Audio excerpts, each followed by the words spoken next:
Welcome, everyone, and happy new moon. I'm Meagan Mermaid, and I am the author of the Mermaid Empowerment Oracle deck and the forthcoming Mermaid Mystery School book. So I'm so excited to be here with you today to talk all about the new moon in Pisces. And I have Isis joining me for today's energy update. So say hi, Isis. She is here. So Pisces energy is dreamy, it's flowy, it wants everything to be beautiful. But then we have this Uranian energy that's coinciding and it's shaking things up a little bit. So how do we deal with this energy?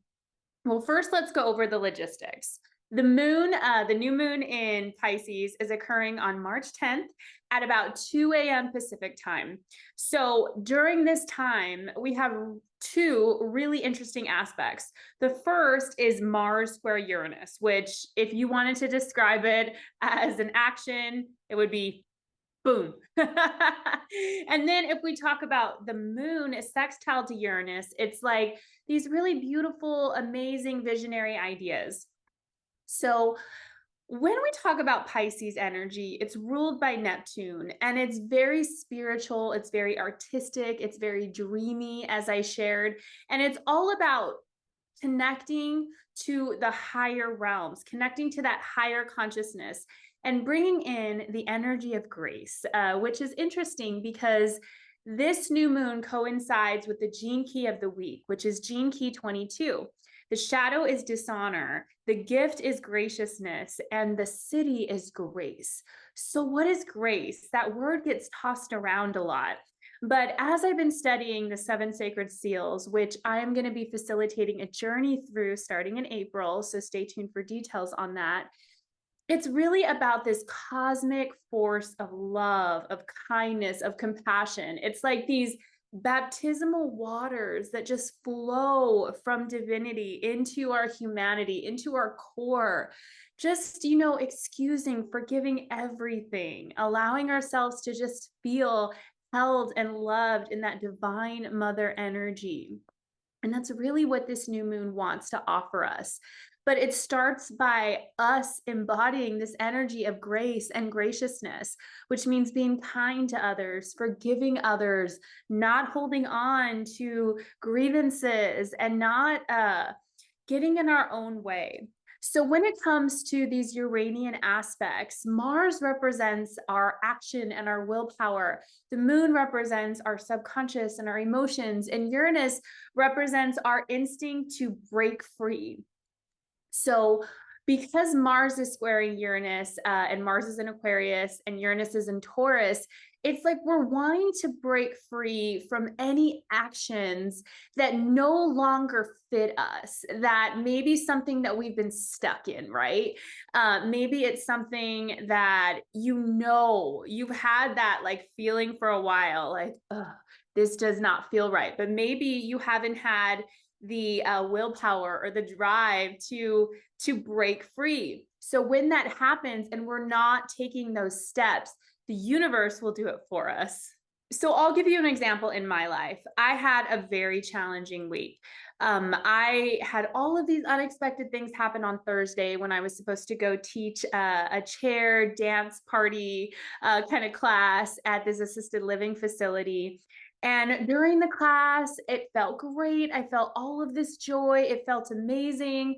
And then afterwards, the director had all of this feedback, and it just felt like in a moment, all of my joy was just zapped out of me. And I had to sit with that, sit with my wounding, and just really be with that, because my first instinct was like, I just wanted to quit and be like, you don't appreciate me. If you don't want whatever I have, then whatever, like, I'm not going to do this. But I had to sit with that because that was my ego, right? And it's our ego. Marianne Williamson talks about our ego speaks first and it speaks loudest.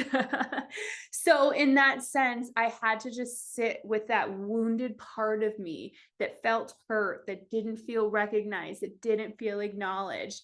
And I prayed about it. And as I've been studying A Course in Miracles and listening to a lot of Marianne Williamson's previous talks about A Course in Miracles, it was interesting because I was even listening to a talk while I was on the way there, and she was talking about prayer and how often we get in this space of indecision. We ask God for a miracle. We ask to have the information to make the right choice, right?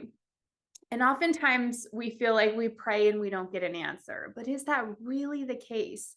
Sometimes we pray and we get the answer, but we don't really like it. So we're like, God, are you sure? I don't know if you have all the details. Maybe you didn't know this, or, maybe you forgot about this. And we try to kind of micromanage God in that respect. But in that moment, I heard those words so clearly: stay. And so I knew that in that moment, I would have to sit with that wounded part of me, but I wasn't allowed to run away from this assignment. This was a space where I was here to do light work. And regardless of the other people in that place, I would just learn. I would have to learn how to not let those other people's energies affect me or keep me from doing that light work. Now, on the other hand, I've been doing sort of this side hustle over the past month. And March has been a great month with abundance for me. I had new clients in web design and other opportunities of abundance coming through, but I was still kind of hanging on to this side hustle. And like, I was thinking, well, like it doesn't hurt to do this thing. And it's interesting because I had this moment yesterday where all of these things started going wrong and I just felt all of this stress. And like, it was this very clear feeling that this is no longer a fit for me. And it was different from that wounding of like, oh, I don't want to do this. Like, I don't need this. It was more like, I am worth more than this. I deserve more than this. And it's so interesting how both of these experiences occurred over the span of like 24 hours, because I feel like it really illustrates the difference between the moon sextile Uranus, where you get this realization that you're holding on to something out of fear, but you don't need to hold on to it anymore. Or Mars square Uranus, where you want to rebel or you want to be impulsive because of that wound. So we've got to sit with that. And it's interesting because as I was preparing for this transmission today, I was reminded of the story of Jonah in the Bible. And for those of you who are familiar with biblical teachings, Jonah was one of God's messengers in the Bible, and he was supposed to go to the city of Nineveh and to share and talk to the people of Nineveh. But Nineveh, they were a bunch of people that wanted to do their own thing, and they were not interested in hearing his message. And he was fearful, right? So what did he decide to do? He decided to run away and get on this boat with all of these sailors and act like he could just, hide himself away from his mission, even though it was scary. And he ends up getting swallowed by this whale. And like, he goes through all of this stuff. And what happens after all of that? He still ends up in Nineveh. So, these biblical teachings aren't necessarily meant to be taken literally, but they're these archetypal stories that highlight what happens when we try to distract ourselves, or we try to run away, or we try to get out of those things that we know in our heart are the thing. So in this new moon, the energy is going to be continuing for the rest of this month with this kind of erratic Uranian flavor. You've got to ask yourself, is it time to break free? Or am I just running away? Because if you're just running away, you're going to attract situations that are disruptive, that are difficult, that are challenging, and you're still going to have to eventually go back to that thing you've been trying to run from. And so in my particular situation, I was seeing how that side hustle, although it served me for a short term, right, in the meantime, how it became a distraction, and it was actually keeping me from my purpose. And to be more specific, keeping me from starting the SEALs journey that I've been guided to take for months. And there's there's been all of this fear. And it's so interesting how, we can be doing this kind of work. I've been doing entrepreneurial work for years now. And the flavor, the offerings, it changes all of the time. But putting myself out there has not changed. In fact, it's only increased, but there's still that fear, that there's still that part of me that wants to run. And so I share my personal experiences because I know that we're experiencing these same lessons on a collective level. So hopefully it's something that you will be able to also identify with and relate to in some way, shape, or form. So we have a lot of other things that are happening this month. We have the equinox that's happening on the 19th, and I'm so excited to share that I'm going to be offering a free equinox ceremony happening here on YouTube. So I'll be sharing more about that. Stay tuned for details. And then on the 25th, we have a full moon and a eclipse, the beginning of eclipse season for 2024 in Libra. So lunar eclipses are all about relationships. Libra's about relationships. So who knows what's coming with all of this change. But the good thing is that equinox is bringing us spring. If you're in the northern hemisphere, it's the beginning of the astrological new year. It's the energy of Aries. So we have to really play with this energy. We have to understand that we're still in this space of cocooning in many ways. And so maybe you're getting insights. And what I would really invite you to do in these next few weeks leading up to equinox is to give yourself time to rest, to flow, to relax. Don't try to make so much structure. Don't try to take so much action now. Be more in a place of receptivity. Even though it's a new moon, yes, we can set our intentions, but we're not quite in that space of full speed ahead. So take action, but take intentional action. And if you're feeling that restlessness, sit with it and ask yourself, is this an emotion that needs to be felt, a wound that I need to attend to? Or is it my ego that's just trying to pull me away from what I'm really supposed to be doing? Because it's okay to feel whatever emotions we have. What we need to be careful of with the energy of Pisces is feeling like we're in some way a victim. And that's not the case. We got to take responsibility for our lives. And the shadow of Gene Key 22 is dishonor. And we dishonor ourselves when we don't take accountability for ourselves, when we don't take accountability for our actions. So in Mermaid Consciousness, we have the card acceptance. And the mermaid mantra or empowerment is I accept what is and create from there. So that's really what we've got to do in this new moon. And I've sort of gotten away from being super specific now when it comes to setting new moon intentions. I've really just, summed it up to may God's will be done. That's worked so well for me because I know that God's will is the highest timeline always, that the energy of God consciousness knows far more than I what is best for me. But if you do want to set an intention in this powerful portal, what I would encourage you to do is choose one or two words of how you want to feel. I decided I want to feel gracious. I want to feel relaxed. I want to feel calm. I want equanimity. I was listening to a Gene Key talk about Gene Key 22, which I believe is still free through the 11th or 12th. So the Gene Key of the week is always free for that week. And so yeah, and Richard Red was just sharing that equanimity is the feeling of being alert while at the same time completely calm. So it's like this really beautiful state of presence, of balance. So I'm going to be pulling some cards for the whole lunar cycle. And this is what I offer if you're interested in getting a mermaid moon reading.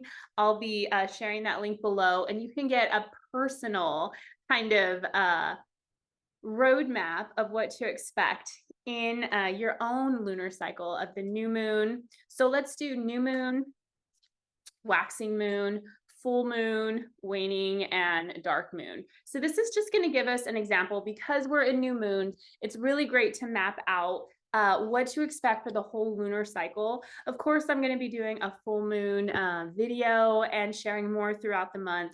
But the new moon is kind of giving you, okay, What's the flavor for the next lunar cycle? What are the lessons? What are the things that I'm going to be expecting?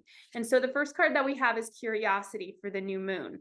And the mermaid empowerment for curiosity is I accept what is. No, wait, that's not it. I don't know why I still have, I still have, um, acceptance in my head. Acceptance must really be big for us, even though we got curiosity. The empowerment for curiosity is I explore my world with curiosity. So another word for curiosity is inquiry. And when we talk about the gene keys, gene key, oh goodness, now I can't even remember the number, but one of the gene keys, the shadow is doubt and the gift is inquiry. So when we think about curiosity, it's sort of like overcoming our doubts, overcoming our fears by just getting curious about what's happening. And I love that we have this lightning bolt here because it really represents the energy of Uranus that is really deep within this lunar cycle. The lightning realizations of lightning medicine can come through as these beautiful breakthroughs and aha moments, but it can also be these short-term really disastrous moments where we have to kind of sit in the chaos of something being rearranged or destroyed or shifted very quickly. And so our own practice of being grounded, whatever you do, we should all have some type of serious spiritual practice. Now, there is one truth, but there are many paths, right? So find your path and be committed to it. So whether that is breath work or prayer or meditation or sitting in nature, whatever you want to do, commit to something. And that's when you'll start to see the results. So whatever your spiritual practice is, you need to start really committing to it this month so you can get curious about what's happening and see it as something that's happening for you rather than to you. So then as the energy builds, new moon is when we set our intention. Waxing moon is when we have that first moment where we get tested in that intention. And so we have echoes, which is so interesting. Witness the echoes and I watch them fade. So what that means is that when those echoes occur, it's like things that we may have thought we were over, situations that we still need to learn from, we still need to extract the wisdom from, begin to appear in our lives. So that could be in the form of situations or even people or circumstances reappearing in your life. And you've got to kind of look at that and figure out, okay, what is this situation teaching me? What am I here to learn? How can I get curious about this thing that's reappearing, this belief, whatever it is, without getting into that space of fear, right? Because we don't want to just run away. We want to face the wound. And then as we get into that big full moon eclipse energy, we have the flow, which seems like very wise information. The mermaid empowerment for the flow is everything I need flows easily to me. So I feel like even though we might have a little bit of turbulence at the beginning of this month, it's going to push us out of whatever has been holding us back. You know, it's like we've got to sometimes be shook up. We've got to be shaken up so that we can shake off the shackles of what's been holding us down, what's been keeping us in a place of illusion or separation. I heard in another talk by Marianne Williamson the other day that disillusionment is actually really good. Disillusionment is a shadow, actually, of Pisces energy. And the reason why it's really good is because you're no longer under the illusion. So yeah, you might experience the disappointment or the sadness or whatever it is that you've got to feel, but then that's going to put you back into the flow. You're no longer in your own way. So that full moon that occurs on March 25th, I would just really encourage you to create space. Don't try to plan a bunch of things. It was so interesting because, you know, I teach group fitness classes and I saw that there was a class on March 25th and it fit in my schedule that I could sub that class. And something was kind of saying, wait, right? You know, we pray, we should give everything up and ask spirit, source, whatever it is. show me what to do about this situation rather than trying to make any decision by ourselves. It will save you a lot of stress and trouble, I promise you. But so in this particular case, I hadn't actually looked at when the date of the eclipse was. And then when I looked at it prior to this talk today, I was like, oh goodness, yeah, I do not want to be teaching a brand new class in a brand new place that I'm not used to on this big of an intense day. So whatever you need to do to get into the flow, just do that. Give yourself some space for quiet time. And know that even if you've gone through some ups and downs or whatever it is at the beginning of the month, that flow is going to start coming back. It's going to start to feel more harmonious. And then as we move into waning moon, we have joyful. And the mermaid empowerment for joyful is my joy heals the whole world. So I love this because it's just a reminder that we can have joy no matter what is happening around us. And that joy, that inner child energy is so beautiful. We're going to be in the energy of Aries by the end of the month. Aries is like this childlike energy. It's the first sign of the zodiac. So it's like really allowing our inner child, the things that we enjoyed as a child, to shine through this month. And then as we get into dark moon, which is the 3 days before our next new moon cycle, that's when we sum everything up. So also the waning moon is when the full moon, let me go a step back, is when something is illuminated. Suddenly the light of that moon shines bright and we see maybe that missing piece of what we were trying to get curious about in the new moon. And then that energy of feeling joyful is the integration of that lesson from going through this deep work that we're doing this month on the adventure, the quest that we're going on in this lunar cycle. The result will be joy. So keep that in mind when you're doing your deep dive and figuring out where this wounding or these old beliefs are coming from. It's leading you to more joy, stabilized joy, joy that will stand the test of time.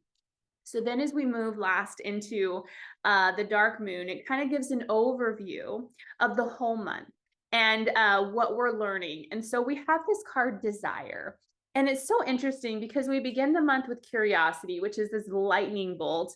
And then we have more lightning energy with Desire, where it's suddenly like the desire of what this mermaid wants like creates this impact of thought materializing into form. And the mermaid empowerment for desire is the fire that sparks my manifestation. So desire is not necessarily a good thing or a bad thing. Oftentimes we can have ego-based desires and they can create suffering. But what is the true desire? When we get into the real nuts and bolts of what we desire in our hearts to feel that oneness, that unity, that love, that grace, that unconditional connection of our divinity, of source. And every other desire is really just masquerading as that one desire. So think about this month. We are getting back to that innate desire of our hearts to feel at one, to feel unity, to feel grace. So you got to get curious about whatever's coming back into your life. And if it's not in flow, it's not going to be happening easily and effortlessly. And if you're hanging on to something that's no longer good for you, it might be shaken up, but you've got to trust that no matter what, it's always for your highest good.